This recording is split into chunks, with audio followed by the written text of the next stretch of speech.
अस्सलाम वालेकुम इकोनो वाइज के पॉडकास्ट में आपको खुशामदीद। जैसे हमने आपसे वादा किया था कि हम अगले कुछ पॉडकास्ट में इस चीज़ के ऊपर बात करने की कोशिश करेंगे कि आगे आने वाला वक्त जो है वो किस तरह का होगा कोरोना के बाद, क्योंकि कोरोना जो है वो एक ऐसा पेंडेमिक आया है जो probably once in a century sort of event होता है और ये ग्लोबल लैंडस्केप को, ग्लोबल ऑर्डर को in most cases totally shake कर देता है। फॉर इंस्टेंस इस वक्त जब हम देखते हैं तो हमारे पास इफेक्टिवली डुअल शॉक है, डिमांड का शॉक भी है और सप्लाई का शॉक भी है। मतलब एक तो सप्लाई चेन्स डिस्टर्ब हुई हैं सारे के सारे कम्युनिकेशंस के ब्लॉकेज की वजह से, इंडस्ट्रीज के शटडाउन की वजह से, और दूसरी तरफ डिमांड भी सिग्निफिकेंटली प्लमट कर गई है बिकॉज एक तो लोगों की नौकरियां चली गई हैं, दूसरा लोग मोस्टली घर में हैं, तो बहुत सी चीज़ें जिनकी उनको ज़रूरत होती थी उनको अब ज़रूरत उनकी उस तरह से नहीं रही है। एक उसकी मिसाल फॉर इंस्टेंस तेल है। तेल की इस वक्त कीमत आज जो है वो WTI क्रूड जो बेसिकली टेक्सास का बेंचमार्क है और मेरे ख्याल में ये शायद तेल की कीमत के लिए सबसे रिलायबल बेंचमार्क है, वो अब $14.60 फी बैरल के ऊपर, अभी थोड़ी देर पहले उसकी कीमत में देख रहा था, जो शायद 1990 की दहाइयों में किसी ज़माने में हमने देखा था जब $15-16 का एक बैरल तेल का हुआ करता था। तो ये एक इंडिकेशन है बेसिकली उस डुअल सप्लाई और डिमांड शॉक की जिससे हम गुजर रहे हैं। जब हम ये बात करते हैं कि कोरोना की वजह से और कोरोना के बाद की दुनिया कैसी होगी, तो इसमें कई चीज़ें हैं जो आम हैं, लेकिन इससे पहले कि हम इस पर बात करें, पहली कुछ चीज़ें, एक तो चीज़ ये है कि ये सिचुएशन अभी इवॉल्व कर रही है, तो इसमें शायद कुछ चीज़ें ऐसी हों जो इस चीज़ पर डिपेंड करते हुए कि ये वबा कितनी देर तक रहेगी, इससे जानी नुकसान कितना होता है, इससे डिपेंडिंग ऑन किस एरिया के अंदर, किस मुल्क के अंदर प्रोडक्टिविटी लॉसेस कितने होते हैं, शायद सिचुएशन में कुछ चेंजेस आना शुरू हो जाएं। इसका इलाज कैसे आता है, कहाँ से आता है, इलाज की शक्ल क्या होती है, मतलब वेरिएबल बहुत ज़्यादा है पहली चीज़ तो। सो ये एक चीज़ है। जो दूसरी चीज़ ये मेरी अपनी इन्फॉर्म्ड ओपिनियन है, लेकिन ये ओपिनियन कतई ओपिनियन नहीं है, तो आप इस ओपिनियन की बेस पर अपना ओपिनियन कायम ज़रूर करें, सोचें, और बल्कि अगर आपके जहन में कुछ ख्यालात हैं तो हमसे भी शेयर करें ताकि हम देख सकें कि इसको हम ज़्यादा से ज़्यादा रिफ़ाइन कैसे कर सकते हैं। और तीसरी चीज़ ये है कि जब आप इन सवालों के ऊपर गौर करें तो एक तो सीधी सी बात कही, इसको मेरा ओपिनियन समझें जैसे मैंने पहले कहा, लेकिन दूसरी चीज़ ये भी है कि ज़रा डिस्पैशनेट, अनबायस्ड होकर एनालाइज कीजिए, अपनी पसंद नापसंद को साइड पर रखें, तो शायद ये आपको ज़्यादा बेहतर नताइज पर पहुँचने में मदद कर सकेगा। अच्छा, अब कुछ हैं सवाल जो बेसिक सवाल हैं। मसलन पहला सवाल तो ये है कि जो हर एक के ज़हन में है और इसके ऊपर काफ़ी बहस भी हो रही है कि इस सब वबा के बाद दुनिया का जो सियासी निज़ाम है वो किस तरह का होगा। जो सियासी निज़ाम है दुनिया का, वो कुछ लोगों का ख्याल है कि शायद ये वबा जो है ये कैपिटलिज्म की नाकामी है, मार्केट की नाकामी है। कुछ लोगों का ख्याल ये है कि शायद इवेंचुअली अब हम गवर्नमेंट कंट्रोल्ड इकोनॉमी की तरफ जाएंगे। कुछ लोगों का ख्याल है कि शायद सोशलिज्म की तरफ जाएंगे। कुछ लोगों का ख्याल है कि शायद ये गवर्नमेंट इंटरवेंशन जो है ये पक्की पक्की यहाँ पर बैठी रहेगी। इसके बारे में मेरे कुछ ख्याल है। मसलन पहला ख्याल तो मेरा ये है कि जिस दुनिया में हम आज भी रह रहे हैं ये कैपिटलिस्ट दुनिया नहीं है। मतलब अमेरिका किसी हद तक ज़्यादा कैपिटलिस्ट मुल्क था बाकी दुनिया से, लेकिन अगर आप यूरोप को देखें, अगर आप फार ईस्ट को देखें, अगर आप खुद चाइना को देखें, तो ये दुनिया बेसिकली जो है ये एक उस मॉडल के आसपास है जिसको हम सोशल वेलफेयर का मॉडल कहते हैं। सोशल वेलफेयर के मॉडल का मतलब ये है कि रियासत कुछ बुनियादी जिम्मेदारियां अपने सर पर ले लेती थी और उसके साथ ही साथ लोगों को कारोबार करने की वो आज़ादी दिया करती थी, और लोग कारोबार करते थे, रियासत को टैक्स देते थे, और रियासत को टैक्स देने के बाद रियासत जो है वो उसके बदले में कुछ सहूलियात उनके लिए इंश्योर किया करती थी। अब डिपेंडिंग ऑन किस मुल्क की मईशत का साइज़ कितना है, वहाँ पर मौक़े कैसे हैं, ये सोशल वेलफेयर का स्केल आगे पीछे होता रहता था। मसलन अगर आप यूरोप को देखें तो सारे का सारा यूरोप तकरीबन इंक्लूडिंग बरतानिया इसी सोशल वेलफेयर मॉडल पर चल रहा है। अगर आप गल्फ़ कोऑपरेशन काउंसिल के मुल्कों को देखें तो वो भी एग्जैक्टली इसी सोशल वेलफेयर के मॉडल पे चल रहे हैं। फार ईस्ट के सारे ममालिक इसी मॉडल पर चल रहे हैं, इंक्लूडिंग जापान और साउथ कोरिया। और चाइना तो खैर वैसे ही एक सोशलिस्ट मुल्क है जिसने एक्चुअली, बाकी मुल्कों ने तो अपने आप को फ्री मार्केट डिक्लेयर करते हुए सोशल वेलफेयर की तरफ आए थे। चाइना ने एक्चुअली अपने आप को सोशलिस्ट कंट्री डिक्लेयर करते हुए फ्री मार्केट की तरफ आया था।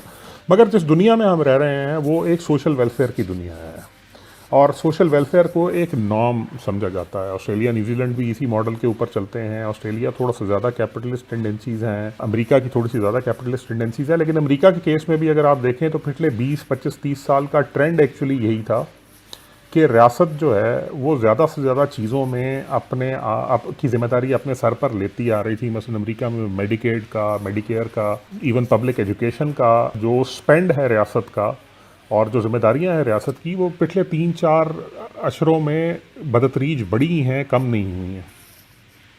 तो एक चीज़ तो इस सारे मामले में जहन में रखने की ये है। दूसरा जो है उसमें वो मेरे ख्याल में जो दुनिया आगे की होगी सियासी निज़ाम के हवाले से, दुनिया में जो पहली चीज़ होगी बदतरीज इस हवाले से, वो पहली चीज़ तो ये होगी कि ये दुनिया at least in the short term will have very extensive government control. और गवर्नमेंट कंट्रोल की वजह ये है कि रियासत और शहरी के दरमियान जो मुआहदा होता है एक, उस मुआहदे में इस वक्त शहरी जो हैं वो अपने रोज़गार, कारोबार सब कुछ छोड़ चुके हैं और हुकूमतों और रियासतों की जिम्मेदारी है कि अपने आप को और शहरियों को बचाने के लिए वो लॉकडाउन की तरफ जाएं।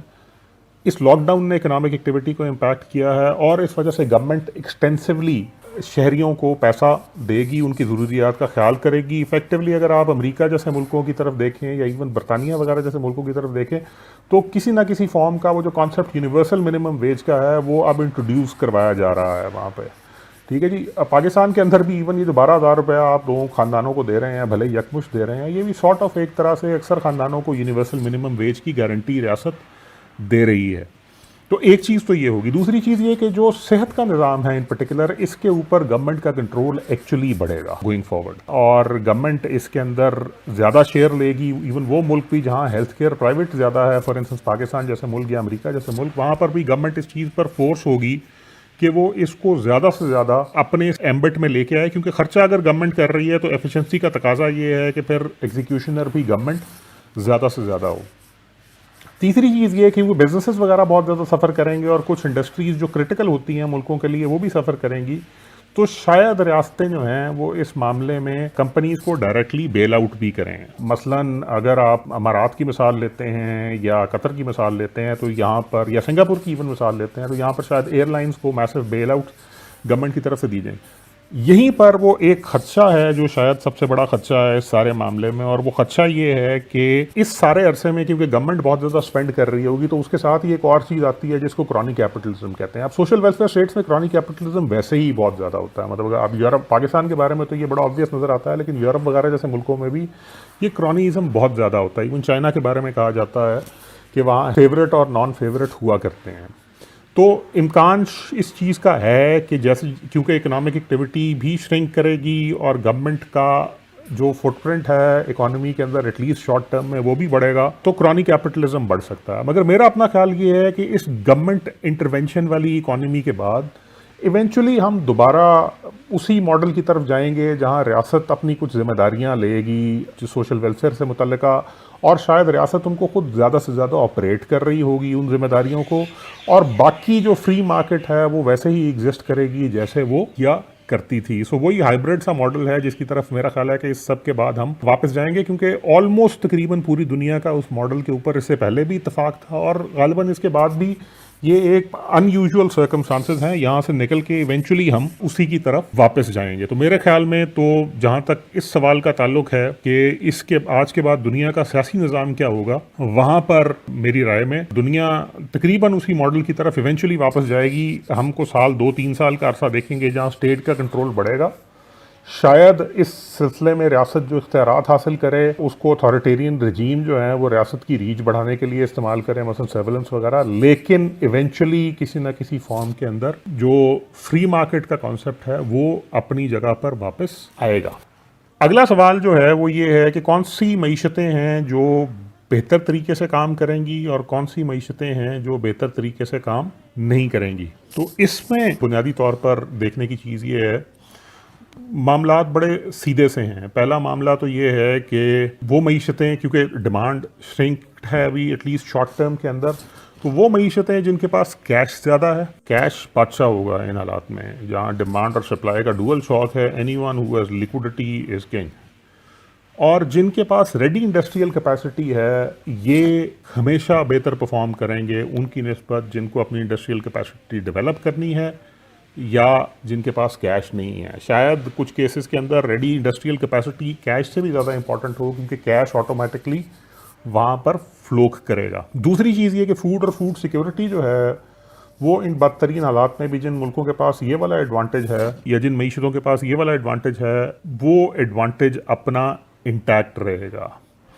तीसरा सवाल जो सबसे अहम आता है वो ये कि आगे चलकर चाइना का और अमेरिका का रोल क्या होगा। पहली चीज़ तो इस सारे क्राइसिस में एक साइन जो नज़र आ रहा है वो यही नज़र आ रहा है कि अमेरिका अपनी जो आलमी लीडरशिप थी उसकी अफादियत को खो रहा है। अब जब अमेरिका अपनी इस अफादियत को खो रहा है तो इसका मतलब ये है कि मसलन फॉर इंस्टेंस G20 में भी G7 में भी ग्लोबल रिस्पांस के ऊपर भी लीड लेता हुआ अमेरिका नज़र नहीं आया। इनफैक्ट अमेरिका का जो रिस्पांस था इस क्राइसिस के ऊपर वो भी एक नंबर 1 या सुपर पावर का रिस्पांस नज़र नहीं आया, काफ़ी लैकलस्टर रिस्पांस था। दूसरी तरफ चाइना का रिस्पांस बड़ा एफिशिएंट था। इवेंचुअली मतलब शुरू में ऑफ कोर्स चाइना पहला हिट मुल्क था लेकिन 4-6 हफ्ते में जब उन्होंने फिगर आउट किया कि मसला क्या है तो उसके बाद उनका रिस्पांस एक्चुअली बहुत इफेक्टिव रिस्पांस था और आज तक है। दूसरी चीज़ जो है वो ये है कि चाइना पे तनकीद बहुत ज़्यादा हो रही है। मतलब कुछ जगहों के ऊपर इसका मतलब वो जेनोफोबिक इमेज भी आ रहा है। 5G इम्प्लीमेंटेशन के हवाले से भी चाइना पर इल्ज़ाम लगाए जा रहे हैं कॉन्स्पिरेसी थ्योरी में। उसके अलावा ये भी कहा जा रहा है कि ये चाइनीज़ वायरस है और ये सब चीज़ें ऐसी हैं जो चाइना के लिए परेशानी का बायस है आगे की दुनिया में। लेकिन मेरा ख्याल है कि चाइना के पास 2 एडवांटेजेस हैं जो शायद गोइंग फॉरवर्ड उसकी स्ट्रेंथ में इजाफा ही करेंगे, कमी नहीं करेंगे। एक तो ये है कि चाइना के पास रेडी इंडस्ट्रियल कैपेसिटी है किसी भी दूसरे मुल्क से ज़्यादा, और दूसरी चीज़ ये है कि चाइना के पास कैश है। मुल्कों की ख्वाहिश यकीनन होगी कि वो अपनी सप्लाई चेन्स को डाइवर्सिफाई करें, चाइना पे जो इन्हिसार है उसको कम करें। लेकिन मसला ये है कि इस सब के लिए आपको जो एक चीज़ चाहिए है वो लिक्विडिटी है। तो शायद कुछ ममालिक मसलन जापान है या कुछ दूसरे ममालिक हैं वो तो किसी हद तक चाइना से अपना इन्हिसार कम करने में कामयाब हो जाएं, लेकिन अक्सर ममालिक जिनकी मईशतें या लिक्विडिटी कंडीशन पहले ही कोई इतनी अच्छी नहीं थी और वो पहले भी इंफ्रास्ट्रक्चर डेवलपमेंट वगैरह के लिए चाइना पर इन्हिसार कर रहे थे, उसमें हम जैसे मुल्क तो शामिल हैं ही, लेकिन उसमें कुछ यूरोपियन ममालिक मतलब अक्सर यूरोपियन ममालिक भी शामिल हैं। मतलब इटली जैसे मुल्क शामिल हैं, उसमें मशरकी यूरोप के ममालिक शामिल हैं, उसमें इवन बरतानिया है जो इस आइडिया के साथ फ्लर्ट कर रहा है कि वो चाइनीज़ लिक्विडिटी को इस्तेमाल करते हुए अपने इंफ्रास्ट्रक्चर डेवलप करे। तो ये एक कैश का एडवांटेज, और दूसरा ऑफ कोर्स चाइना के पास रेडी इंडस्ट्रियल कैपेसिटी का एडवांटेज है। Right now countries need to extensively spend on their health care infrastructure. When countries need to spend extensively on their health care infrastructure they can not wait कि वो develop करें अपने यहाँ वो capacity अपने मुल्कों में, क्योंकि उसमें बहुत देर हो जाएगी। वो माल वहाँ से लेंगे जहाँ रेडीली ऑलरेडी अवेलेबल है, और इस सारे अरसे के अंदर मेरे ख्याल में इन 2 चीज़ों की वजह से चाइना का फुटप्रिंट जो है ग्लोबली वो मज़ीद बढ़ेगा। और फिर तीसरी चीज़, वो ममालिक जो माशी मुश्किलात में आएंगे क्योंकि चाइना के पास लिक्विडिटी है, तो शायद इस दफ़ा चाइना ज़्यादा बेहतर तरीके से उनके लिए अच्छा मैच हो इस लिक्विडिटी क्रंच को एड्रेस करने का भी, compare to traditional US led global financial system. तो आगे देखते हैं क्या होता है, लेकिन अभी तक के सूरत हाल में ही नज़र आ रहा है कि चाइना अपनी 2 चीज़ों कैश, लिक्विडिटी और इंडस्ट्रियल कैपेसिटी की वजह से आगे चलकर बेहतर नज़र आएगा। हम इसी चीज़ को आगे भी जारी रखेंगे। हम इन चीज़ों पर बात करेंगे कि आगे चलते हुए कौन से कारोबार हैं जो सर्वाइव करेंगे, कौन से हैं जो मुश्किलात में रहेंगे, और कौन से हैं जो शायद परपेचुअली ख़त्म हो जाएंगे, और कौन सी चीज़ें हैं, कारोबार हैं जो एक्चुअली बहुत ज़्यादा फ्लरिश करेंगे इसके बाद आगे चलते हुए। और फिर हम इस चीज़ पे भी बात करेंगे कि अगर आप एक इन्वेस्टर हैं, इन्वेस्टमेंट के पर्सपेक्टिव से देख रहे हैं, तो आपको कहाँ इन्वेस्ट करना चाहिए। आपका बहुत बहुत शुक्रिया।